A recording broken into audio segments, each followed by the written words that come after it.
So, All right. Hi, everyone. Happy Monday. Thanks for Joan giving me this opportunity. I was kind of racking my brain on what to talk about, and I've decided to talk about being the CEO of Y.O.U. of you. And the reason I thought this would be a good topic is because we always talk about how this is our own business, that we're the CEO of our own business. And I think, I'm someone who I'm trying to work on kind of reworking and shifting my focus and my paradigm on how I think about these things.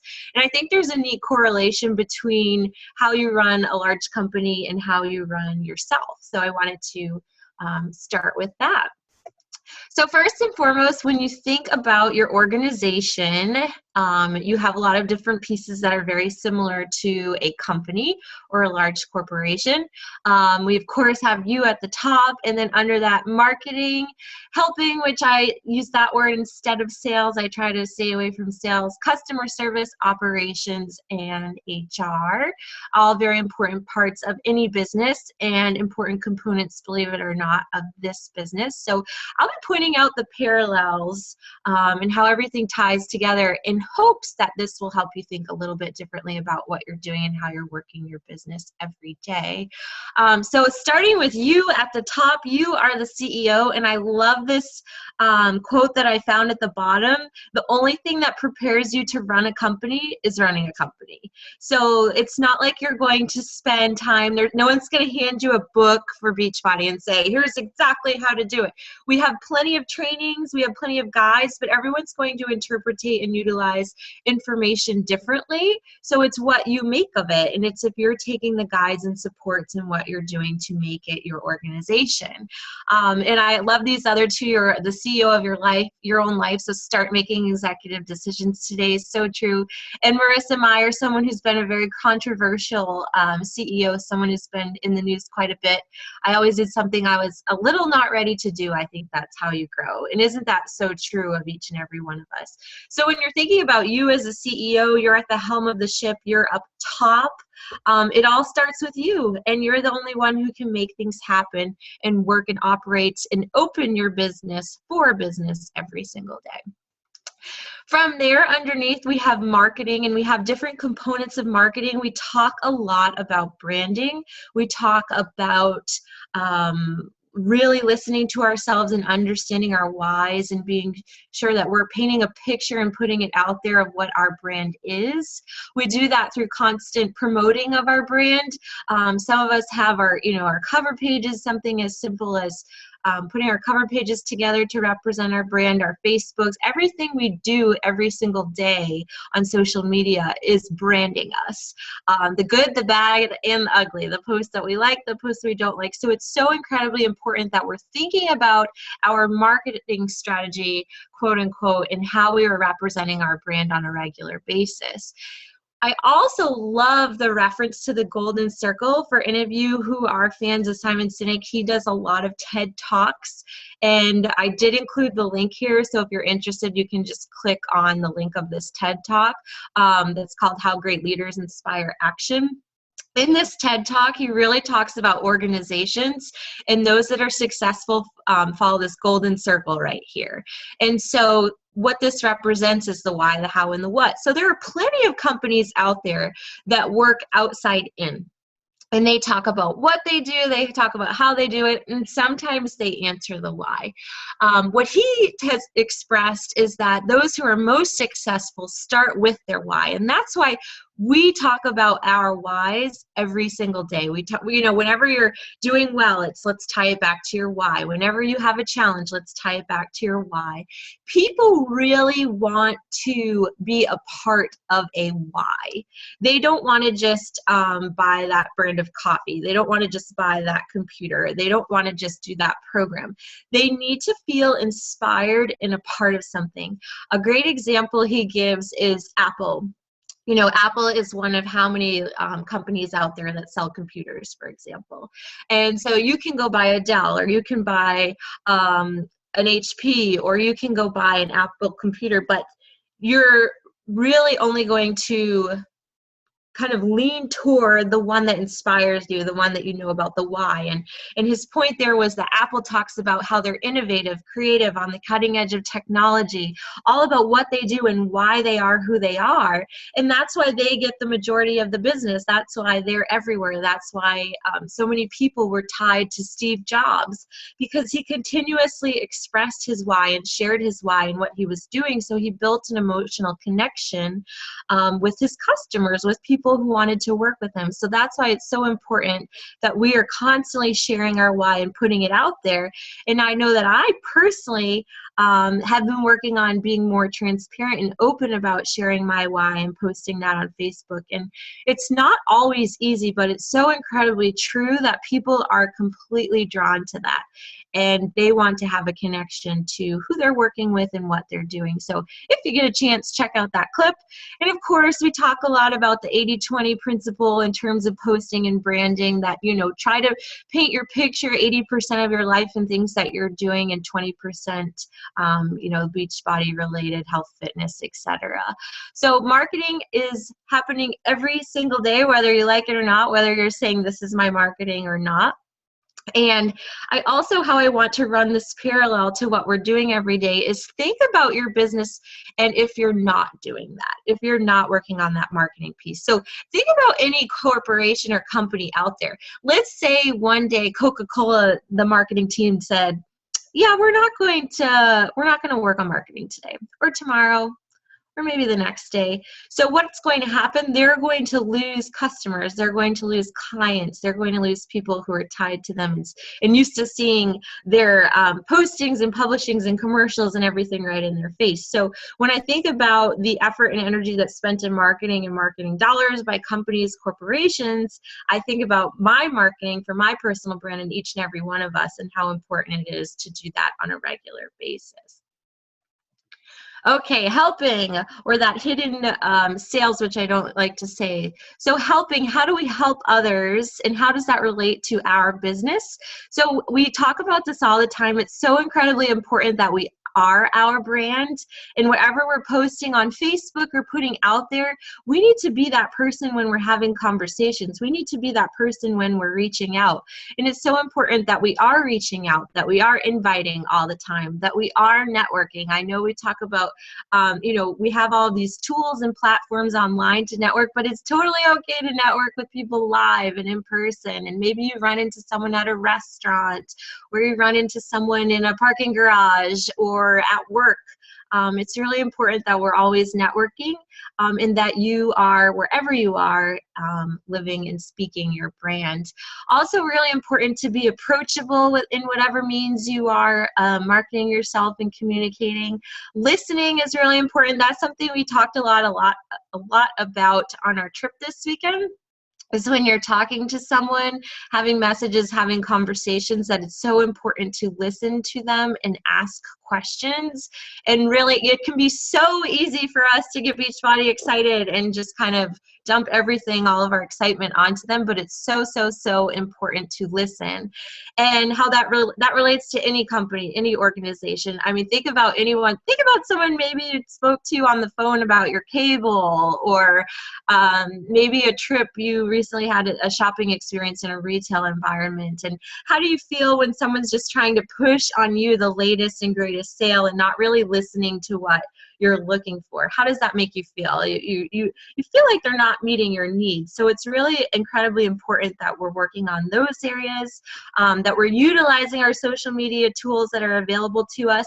When I think of top and leading sales departments in different corporations, sales often ties to marketing. And when I think of those, I think about companies that are always on top of the next and latest and greatest and innovative technology in terms of how to connect with people. So we know we've already seen the technology progression ourselves. You know, we started in a MySpace world, and then we moved to Facebook, and then Instagram started to integrate. And we know we're losing some generations on Facebook already, and we're transitioning to Instagram and Snapchat. And now some of us are using Periscope. So we can't be afraid afraid of those technologies, and if we're not aware of how to use them, it's important that we're doing some self-learning or reaching out and doing training together, because we want to be in the latest and greatest platform to be able to help others and to get our brand out there.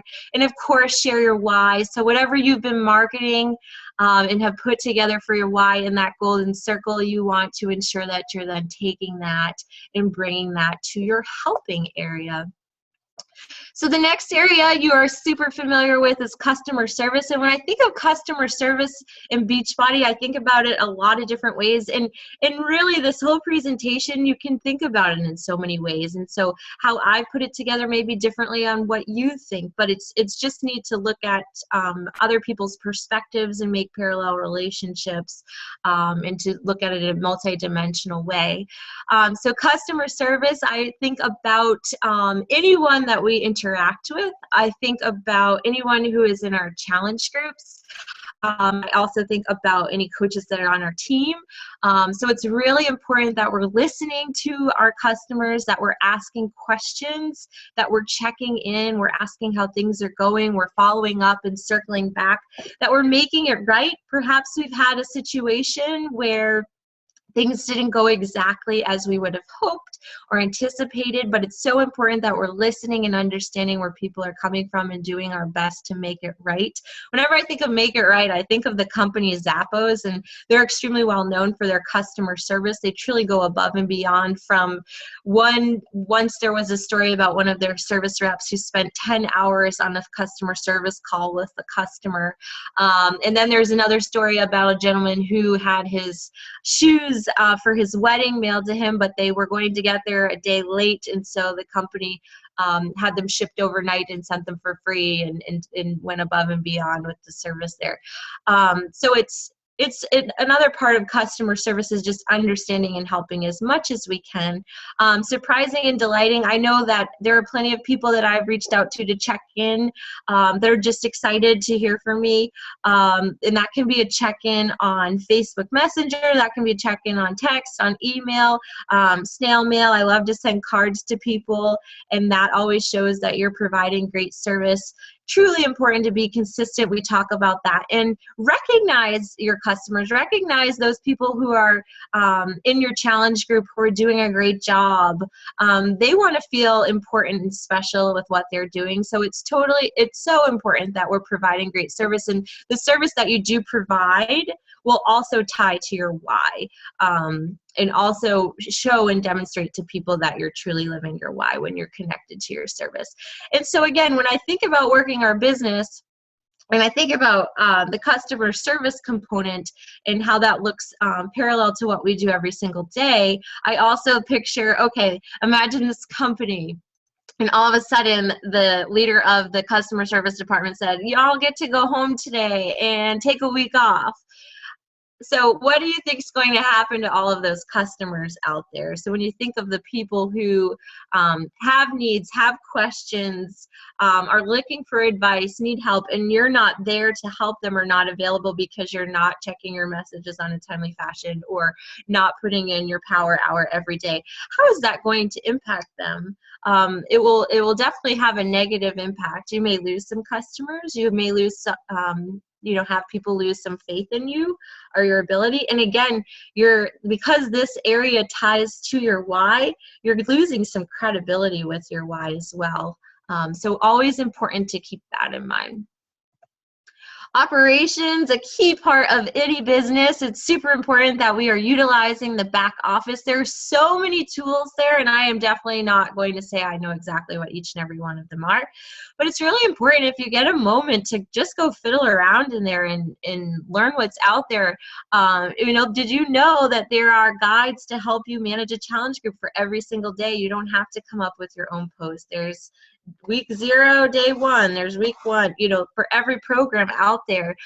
There are so many tools that you can use, and tracking guides, and tons and tons and tons of tools available. So it's really important that we're utilizing those to run our operation as efficiently and effectively as possible.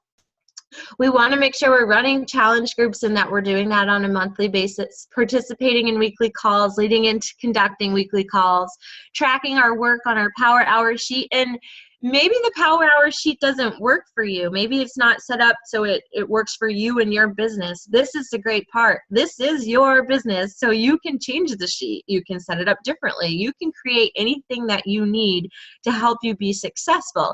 And I think that's key. You know, when I'm talking about the parallel example here between us and a corporation, yes, there are similarities, but there are also a lot of differences, right? Because now you're in charge and you're running the show, so you can do whatever you want. So make it work the way it will work for you. Keep track of everything. It's so important from a service perspective, getting back to people, making sure that you're right on top of it. And make sure that all of the departments are working together. Make sure that you're not just, you know, one day you're just focusing on this area or another. It's really important when you're doing your power hours to divide your time appropriately, and make sure that you're spreading time out evenly, because you don't want one area to over or under compensate for the other, because all pieces are so incredibly important. HR, one of my favorite areas. So this component is the heart of everything, believe it or not. There are so many different pieces here that tie to what we do each and every day.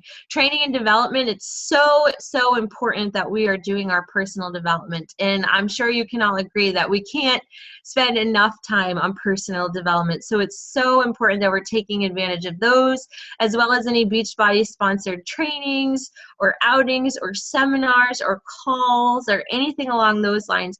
We are responsible for our own development. We don't have that HR person saying, hey, work on your development, you need to do this. It's completely up to us.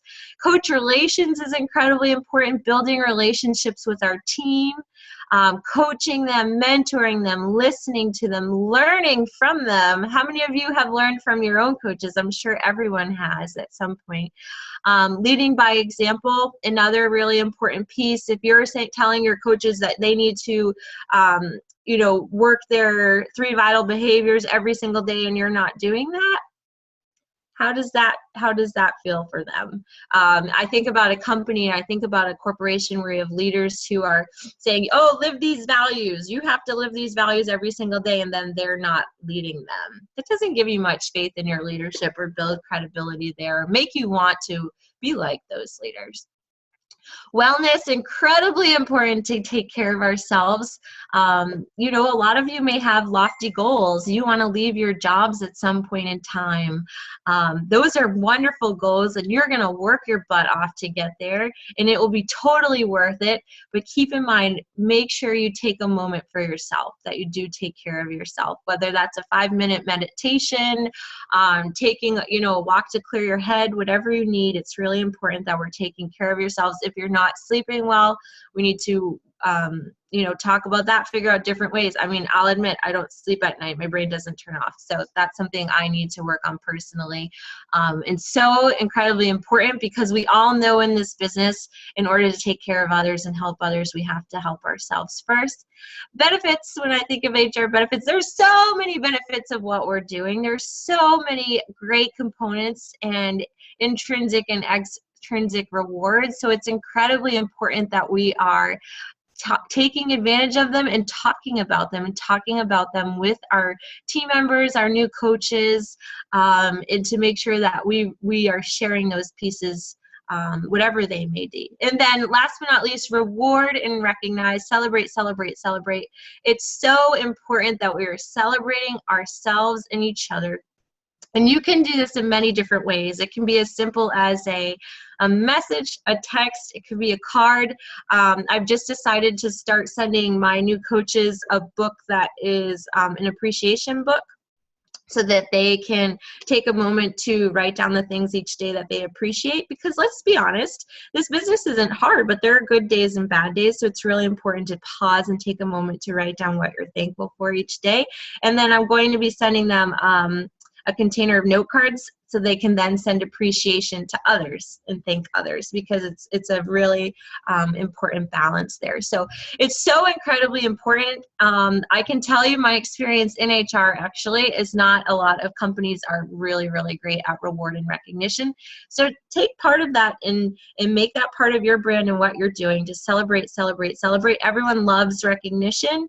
And there was this book I read once called All In by Chester Elton, and he is all about getting people's buy-in and getting people going and excited and inspired, and his premise for being able to do that is through recognizing them and celebrating. And one way to help you do that, this is something that was given to me, is if you take a roll of pennies and you take that roll and you put it in your left pocket, I challenge you for the whole day to get the pennies from the left pocket into the right pocket. So each penny represents a word of appreciation or a token of appreciation. And so the goal is to try to transition all of the pennies from your left to your right. And that sounds like a lot of appreciation, but I can tell you, if you are doing that every single day and showing your appreciation and your gratitude to your team and for all that everyone is doing, they will appreciate you, and that will make them want to work even harder. So that is another example area of our own business. And so real quick, when you take all those pieces and you put them together, you have a wicked awesome corporation. And that corporation is you. And again, I'm not saying you're going to go out there and be a corporate building. A lot of us don't want to be in a corporate building. That's why we're working this business. That's why we're here. But think about those organizations out there that are successful. And let's mirror a little bit about what they do in the areas of focus there, because, you know, I know plenty of entrepreneurs have started startup companies and they become most successful because they're focusing on all of these areas. So think about that every day as you're going through. And I also wanted to kind of paint the picture. I know there are people in the business, even myself, where I might have a day where I don't feel 100% present in what I'm doing. So keep in mind, you are the CEO. And how would it feel in your job today if your CEO didn't show up to work? How would that make you feel as a member of your team? How would that make you feel as a customer? How would that make you feel as a coach? If your CEO just gave up one day and said, today I'm not going to come in. So think about that. And you can come in that next day, but think about the recovery you're going to have to do from the day before. So if you are truly committed to this and want it to make it happen, you have all the tools available and you can have a kick-ass business. And remember, if you don't build your dreams, someone will hire you to help build theirs. And who wants that? The end.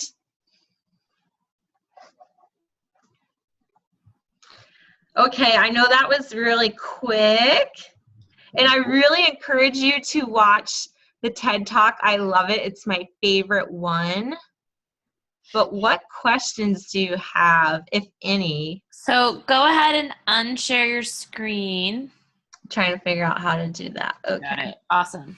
Oh, I did it? Okay. Nice job. All right. That was awesome. Thank you for giving us a good presentation, Lindsay. I think that's funny. You're like, who wants to do that? The person who's hiring you wants to. Does anybody have any questions for Lindsay? Thanks for doing that call, Lindsay. That was awesome. Can you post the TED Talk in the team page? Because I tried to click the link from here and it didn't work. Okay, totally. Thank you. No problem. That was awesome. awesome. I have a question too. Thank you so much. That was awesome. Obviously, challenge groups are important.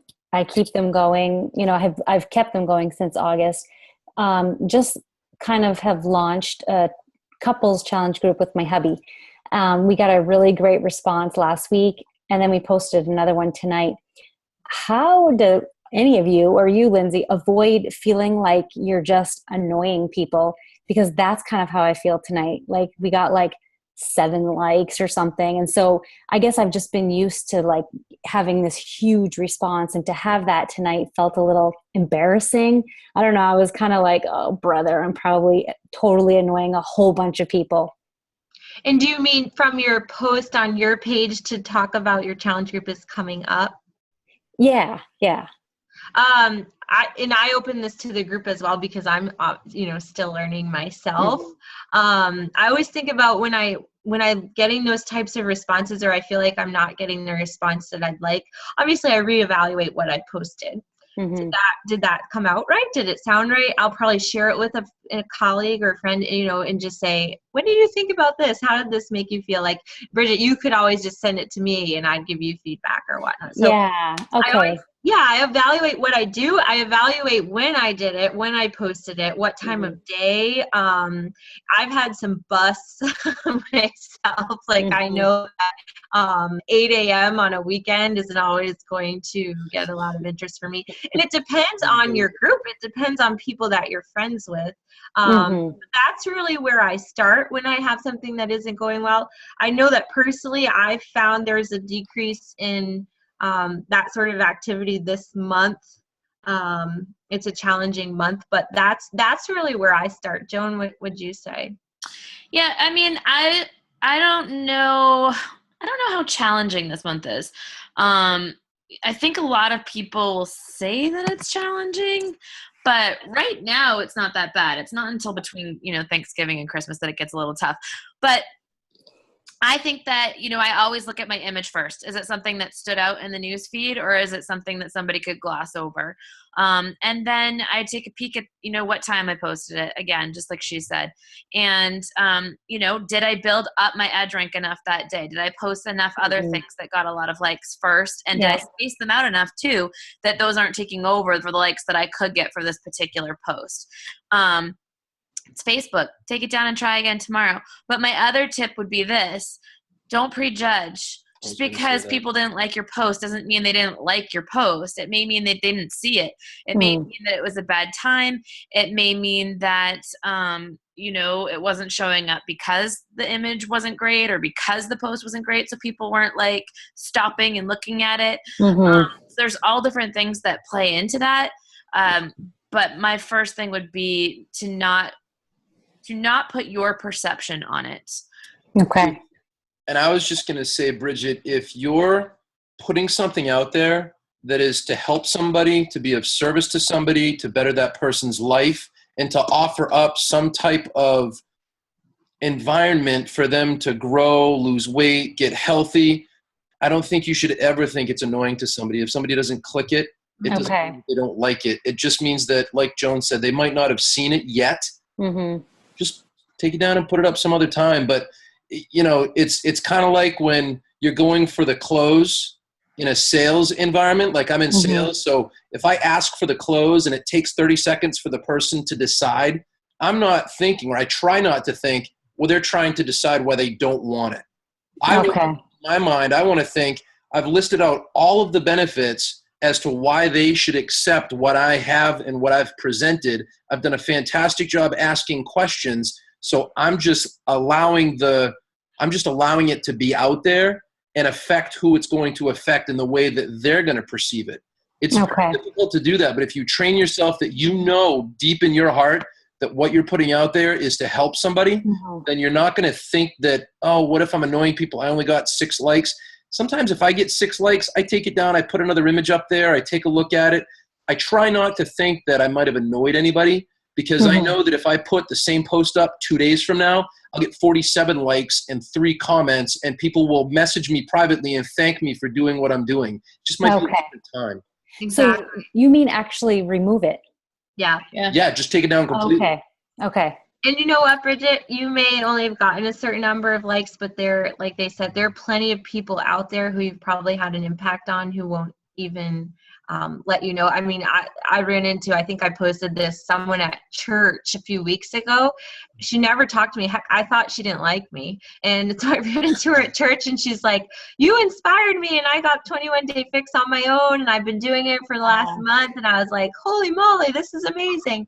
And the other thing I've learned, and this is hard in life because of how judgmental society is, but the less you care about what other people think, the more successful you've been.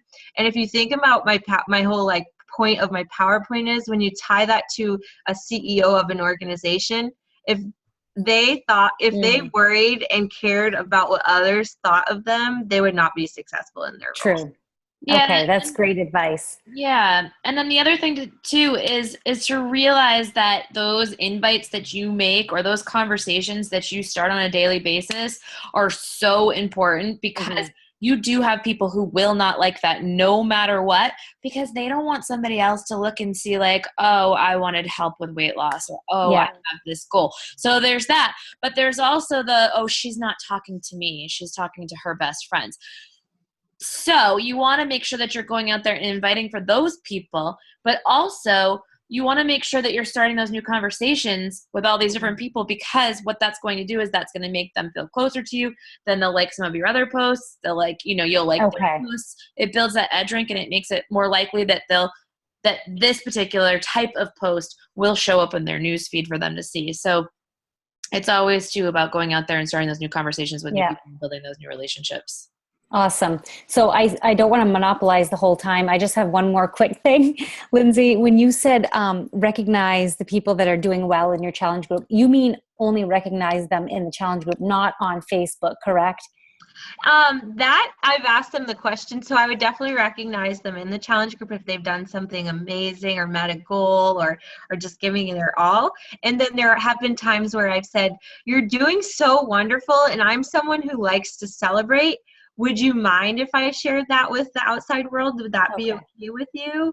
And a lot of people will be excited, and there'll be plenty of people who are a little afraid of that, and that's okay. Okay. Yeah, I always leave it up to them. It's kind of like whenever I join a new team, I make them fill out a survey. How do you like to be recognized? Privately, publicly, in what form? So it's kind of just, again, asking them. Okay. And I know Rachel is on the call right now, and Rachel does a really good job of like each week selecting like a challenger of the week or whatever. And then posting it to like her regular profile so that people see that she's running these challenges where people are getting results, and that they're, they're seeing things happen. And then they're like, oh, it's not just Bridget that's getting results in these. Her challenges are actually benefiting from this too. And not to mention, if you're doing that publicly and you're getting the okay for these people, it's just going to expand their network and belief that what we do affects people that we know. It's not just a Beachbody daily winner that nobody knows that lives in Nebraska. That goes too for your coaches as well. So I mean, like, there's definitely been times where I've been like, oh my God, we had like 14 people promote on the team page this Thursday, and I'll put a picture up with every single person that promoted and say, like, this means, and you guys don't know this, but this means that, they've helped people or they've done this. Because if you just say, oh, this person went diamond in their business, or like, I don't know what that means.